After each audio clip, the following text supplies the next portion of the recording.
নমস্কার বন্ধুরা, take experiment চ্যানেলে আপনাদের স্বাগতম। তো বন্ধুরা, আজকে আমরা একটা এক্সিউম চার্জারকে রিপেয়ার করব এবং এই এক্সিউম চার্জারটির কন্ডিশন একবার দেখবেন।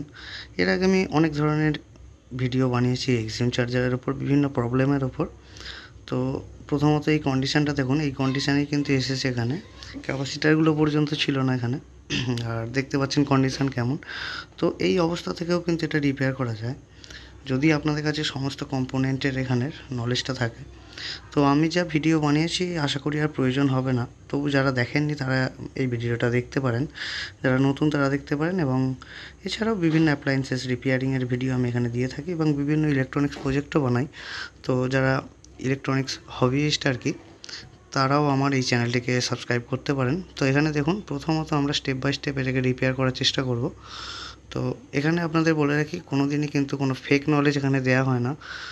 তো যাই হোক, আমরা স্টেপ বাই স্টেপ রিপেয়ার করব। দেখুন, এখানে এটা ড্রাইভিং সেকশন বলে, যারা জানেন না পুরোনো ভিডিওগুলো দেখতে পারেন। তো এখানে 41-48 জেনার ডায়োড থাকে, এগুলিকে আমি চেঞ্জ করে নিয়েছি। তো দেখিয়ে নিই। এরপর দেখুন, এখানে একটি রেজিস্ট্যান্স রয়েছে, যেটি আপনার হবে 67 এবং 5 বা 6 ওয়াট ইউজ করলেই ভালো হয়। তো আর সঙ্গে দুটি পিএফও থাকবে। এই পিএফ দুটির নাম্বার হবে 102 নাম্বারের পিএফ এখানে আপনি ইউজ করতে পারেন। তো মোটামুটি এখানে কিছুটা সার্কিট আমি বানিয়ে ফেলেছি।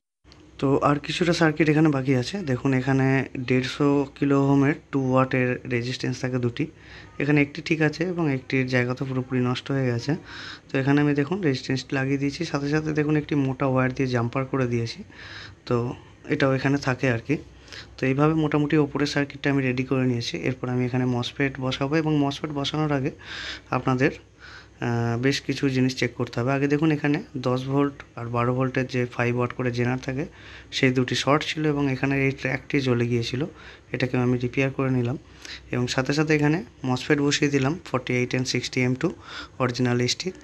তো এই মসফেটটা আপনারা অরিজিনাল ইউজ করবেন, তো বারবার কমপ্লেন আসবে না। এবং সাথে সাথে আরেকটা জিনিস আমাকে চেক করতে হলো। দেখুন, আউটপুটে যে ডায়োডগুলি থাকে আর কি, MU-R 3060, এ দুটিও কিন্তু এখানে খারাপ ছিল। একটি ভালো ছিল, একটি খারাপ ছিল। আমি দুটোই এখানে চেঞ্জ করে দিলাম এবং সাথে সাথে আমি এবার মানে মসফেটের যে ড্রাইভিং পালসটা হয় আর কি, ড্রাইভিং সিগন্যাল, সেটা ঠিকঠাক আসছে কি না সেটা একবার আমি চেক করব। এটা এলইডি লাগিয়ে চেক করতে হয়। আগে আমি অনেক ভিডিও বানিয়েছি যাতে আমি দেখিয়েছি কীভাবে পালস চেক করতে হয়। তো আমার এগুলো সব চেক করা হয়ে গিয়েছে এবং এখানে আমি ক্যাপাসিটারগুলিকেও বসিয়ে নিয়েছি, নতুন ক্যাপাসিটার। এখানে 1200 ইউএফের 250 ভোল্টের ক্যাপাসিটার লাগবে। আমার কাছে ছিল না, তো আমি 1000-এর লাগিয়েছি।